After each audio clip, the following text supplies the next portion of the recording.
الحمدللہ والصلاة والسلام علی رسول اللہ وعلی آلہ وصحبہ اجمعین اما بعد فإن أصدق الحدیث کتاب اللہ وخیر ہدی محمد صلی اللہ علیہ وسلم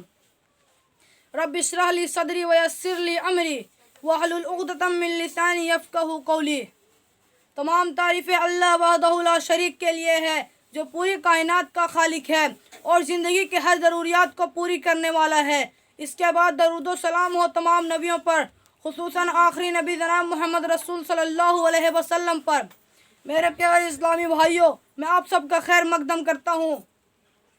السلام علیکم ورحمۃ اللہ وبرکاتہ۔ آج کا میرا عنوان ہے وسیلہ اور سفارش کے اسلامی حیثیت۔ وسیلہ ہر اس چیز کو کہتے ہیں جس سے کسی چیز تک پہنچا جائے، یعنی ذریعہ لگانا۔ وسیلہ اور سفارش دونوں ایک دوسرے سے جڑے ہوئے ہیں۔ کوئی بھی انسان وسیلہ لگاتا ہے، اس کا مقصد ہوتا ہے کہ سفارش کروا کے اپنی بات کو منوا لی جائے۔ وسیلہ لگانے کو اور سفارش کروانے کو اللہ تعالیٰ نے شرک قرار دیا، جیسا کہ مشرکین مکہ وسیلہ لگاتے تھے اور سفارش کرواتے تھے، جنہیں اللہ تعالیٰ نے سورہ یونس آیت نمبر 18 میں اور سورہ زمر آیت نمبر 3 میں شرک قرار دیا۔ لیکن وسیلہ میں کچھ جائز وسیلہ بھی ہیں جس کا ذکر قرآن میں اور نبی کریم صلی اللہ علیہ وسلم کے حدیثوں میں ہے۔ وہ 3 طرح کے ہوتے ہیں۔ پہلا کہ اللہ کے 99 نام ہیں اور ان ناموں کے وسیلہ اور واسطے سے دعا کر سکتے ہیں، جیسا کہ اللہ تعالیٰ فرماتا ہے سورہ بنی اسرائیل آیت نمبر 110 میں، کہہ دیجئے کہ اللہ کو اللہ کہہ کر پکارو یا رحمان کہہ کر پکارو، جس نام سے بھی پکارو تمام اچھے نام اسی کے ہیں۔ یعنی اللہ کو اللہ کسی دوسرے نام سے پکارنا جائز ہے۔ جیسے کسی کو روزی چاہیے تو یوں کہیں، یا رزاق مجھے روزی دے۔ رزاق کے معنی روزی دینے والا۔ جائز وسیلہ میں دوسرا یہ ہے کہ اپنے نیک اعمال کا وسیلہ لگانا۔ اگر کوئی بھی انسان مصیبت میں پھنس گیا ہو تو وہ اپنے زندگی کے نیک اعمال کو یاد کرے اور یاد کر کے اللہ تعالیٰ سے دعا کرے کہ یا اللہ، یہ اعمال میں نے تیرے لیے کیے تھے، تو ان اعمال کی وجہ سے میرے اس مصیبت کو دور کر دے۔ جیسا کہ صحیح بخاری حدیث نمبر 2333 اور صحیح مسلم حدیث نمبر 6939 میں ہے۔ غار والوں کا بیان ہے جس میں تینوں نے اپنے زندگی کے نیک اعمال کو یاد کیا اور یاد کر کے اللہ تعالیٰ سے دعا کیا، یا اللہ، یہ اعمال میں نے تیرے لیے کیے تھے، تو ان اعمال کی وجہ سے میرے اس مصیبت کو دور کر دے، اور اللہ تعالیٰ نے ان تینوں کی دعاؤں کو قبول کیا۔ یعنی اپنے نیک اعمال کا وسیلہ اور واسطہ بنا کر کے اللہ تعالیٰ سے دعا کر سکتے ہیں۔ جائز وسیلہ میں تیسرا یہ ہے کہ اللہ کے جو نیک بندے جو زندہ ہیں ان سے دعا کے لیے کہنا، جیسا کہ صحابہ کرام رضی اللہ عنہم نبی کریم صلی اللہ علیہ وسلم سے دعا کرواتے تھے۔ مثال کے طور پر صحیح بخاری حدیث نمبر 6379 میں حضرت انس رضی اللہ عنہ کی ماں ام سلیم نے نبی کریم صلی اللہ علیہ وسلم سے کہا، یا رسول اللہ، انس آپ کا خادم ہے، اس کے لیے اللہ تعالیٰ سے دعا کیجیے۔ آپ صلی اللہ علیہ وسلم نے دعا فرمائی، یا اللہ، اس کے مال و اولاد میں زیادتی کر اور جو کچھ بھی تو انہیں دے اس پر برکت عطا فرما۔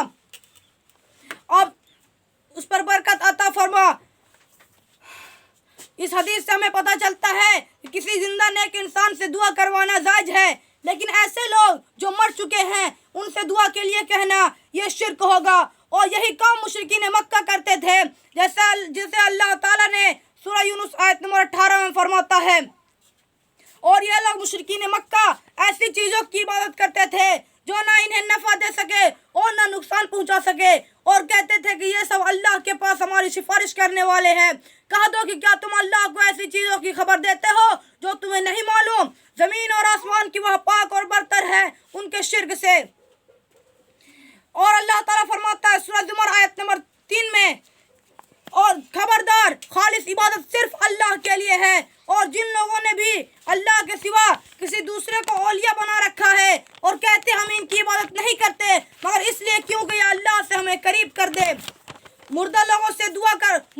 سے وسیلہ لگوانا، سفارش کروانا شرک اس لیے بھی ہے کیونکہ دوسری بات اللہ تعالیٰ فرماتا ہے سورہ بنی اسرائیل آیت نمبر 110 میں، کہہ دیجئے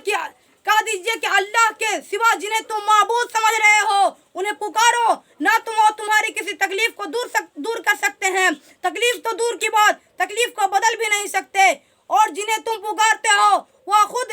اللہ سے قریب ہونے کی کوشش میں لگے رہتے ہیں، اور اس کہ ان میں سے زیادہ کون اللہ سے قریب ہو جائے، ان خود ان کی رحمت کی امید رکھتے ہیں اور اس کے عذاب سے خوف زدہ رہتے ہیں۔ بات بھی یہی ہے کہ تیرے رب کا عذاب ڈرنے کی چیز ہے۔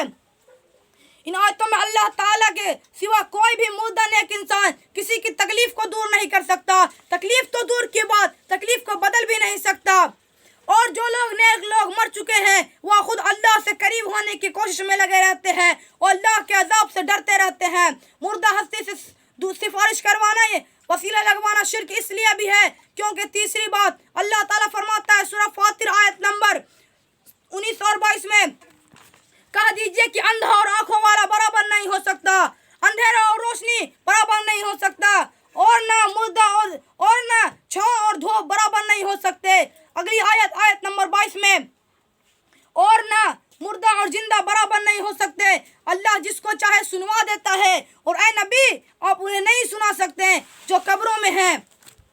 مردہ لوگوں سے دعا کروانا یعنی وسیلہ لگوانا، سفارش کروانا شرک اس لیے بھی ہے۔ مردہ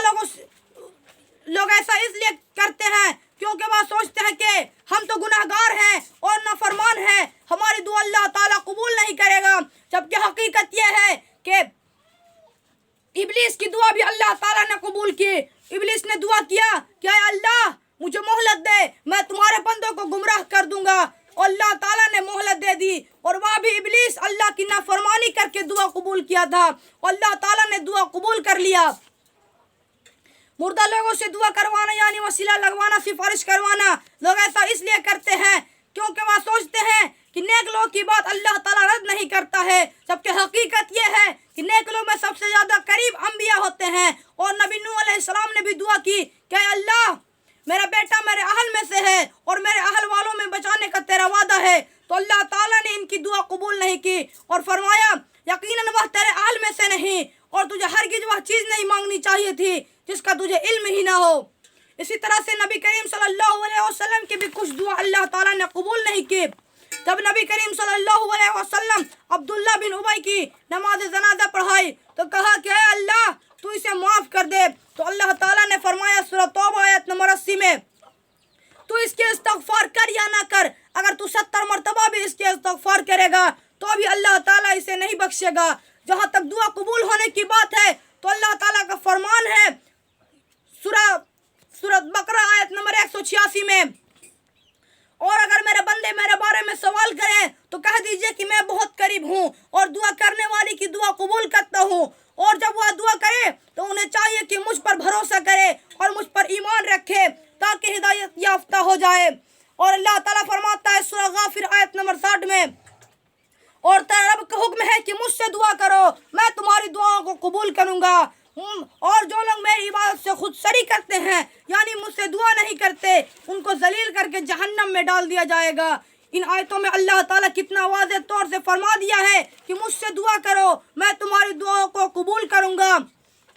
مجھ پر بھروسہ کرو، مجھ پر ایمان رکھو۔ سفارش کو عربی میں شفاعت کہتے ہیں، اور آخری دن قیامت کے دن میں نبی کریم صلی اللہ علیہ وسلم اور دوسرے نبیوں اور نیک لوگوں کو شفاعت کرنے کا اختیار دیا جائے گا، اور اس کا غلط تصور لوگوں میں پھیل گیا ہے۔ چونکہ نبی کریم صلی اللہ علیہ وسلم شفاعت کریں گے تو انہی کو شفاعت کرنے کا بلایا جائے گا، اور لوگ نبی کریم صلی اللہ علیہ وسلم کے قبر پر جا کر بولتے ہیں اپنی شفاعت کے لیے، جبکہ حقیقت یہ ہے کہ نبی کریم صلی اللہ علیہ وسلم اور دوسرے نبیوں اور نیک لوگ اپنی مرضی سے شفاعت نہیں کریں گے، اور اگر ان کو اپنی مرضی سے شفاعت کرنے کا اختیار دیا جائے گا تو وہ پہلے اپنے رشتہ داروں کے لیے شفاعت کر کے ان کو جنت میں لے جائیں گے۔ قرآن میں ابراہیم علیہ السلام دعا کرتے ہیں کہ اللہ میرے باپ کو بخش دے، وہ گمراہوں میں سے تھا، اور قیامت کے دن مجھے رسوا نہ کر۔ حدیث میں آیا ہے کہ ابراہیم علیہ السلام کہیں گے کہ اے اللہ میرا باپ جہنم میں جا رہا ہے، اس سے بڑی رسوائی اور میرے لیے کیا ہوگی؟ تو اللہ تعالیٰ فرمائے گا یا ابراہیم کیا تجھے نہیں معلوم کہ جنت کو مشرک کے لیے حرام کر دیا گیا ہے؟ اس سے پتہ چلتا ہے کہ جن لوگوں کو شفاعت کرنے کا اختیار دیا جائے گا وہ شفاعت تب کریں گے جب اللہ تعالیٰ کا حکم ہوگا، اور اس کے لیے کریں گے جس کے لیے اللہ تعالیٰ حکم دے گا۔ قرآن میں جہاں بھی شفاعت کی بات آئی ہے ہر جگہ یہ بھی لکھا ہے کہ شفاعت اللہ کی اجازت سے ہوگی، اس لیے اللہ تعالیٰ فرماتا ہے سورہ زمر آیت نمبر آیت نمبر 44 میں قُل لِلَّهِ الشَّفَاعَةُ جَمِيعًا، کہہ دیجئے کہ ساری کے ساری شفاعت اللہ کے لیے ہے، اور کہہ دیجئے کہ ساری کی ساری شفاعت اللہ کے لیے ہے، یعنی اللہ کے حکم کے بغیر سفارش نہیں ہو سکتی، اور ان کے لیے جن کے لیے اللہ تعالیٰ کا حکم ہوگا صرف انہی کے لیے سفارش ہوگی۔ اور اللہ تعالیٰ فرماتا ہے سورہ انفطار آیت نمبر 17 سے 19 میں، کیا تمہیں معلوم ہے کہ آخرت کا دن کیسا ہوگا؟ پھر سے کہتا ہوں، کیا تمہیں معلوم ہے کہ آخرت کا دن کیسا ہوگا؟ اس دن کوئی کسی کا کام نہیں آئے گا اور حکم صرف اللہ کا چلے گا۔ اور اللہ تعالیٰ فرماتا ہے سورہ عبس آیت نمبر 34 سے 36 میں کہ اس دن آدمی بھاگے گا اپنے بھائی سے اور اپنی ماں اور باپ سے اور اپنی بیوی اور بچوں سے۔ اب بات جو کہ یہ ہے کہ سفارش اللہ کے حکم سے ہوگی اور ان کے لیے ہوگی جن کے اللہ تعالیٰ کا حکم ہوگا۔ تو نبی کریم صلی اللہ علیہ وسلم اور دوسرے نبیوں اور نیک لوگوں کو بول کر کچھ فائدہ نہیں، فائدہ جب ہوگا جب ہم اللہ تعالیٰ کی فرما برداری کریں گے، اور تو اللہ تعالیٰ خود سفارش کرنے والے لوگوں کو ہماری سفارش کا حکم ہوگا، ہمارا سفارش کا حکم دے گا، اور جو نافرمان ہوں گے ان کے لیے سفارش نہ ہوگا اور نہ ان کو کوئی سفارش کام دے گی۔ اسی طرح سے اللہ تعالیٰ فرماتا ہے سورہ بقرہ آیت نمبر 48 میں، اور اس دن سے ڈرو جس دن کوئی کسی کا کام نہیں آئے گا اور حکم صرف اللہ کا چلے گا، اور نہ سفارش قبول ہوگی اور نہ فدیہ لیا جائے گا۔ انہی چند باتوں پہ میں اپنی بات کو ختم کرتا ہوں۔ اللہ تعالیٰ سے دعا کرتا ہوں کہ ہم سب کو کہنے اور سننے سے زیادہ عمل کرنے کی توفیق عطا فرما، اور ہم سب کو دنیا و آخرت میں عزت دے اور مشرکین کو ہلاک و برباد کر دے، آمین یا رب العالمین۔ سبحانک ربک رب العزت عما یصفون وسلام علی المرسلین والحمد للہ رب العالمین۔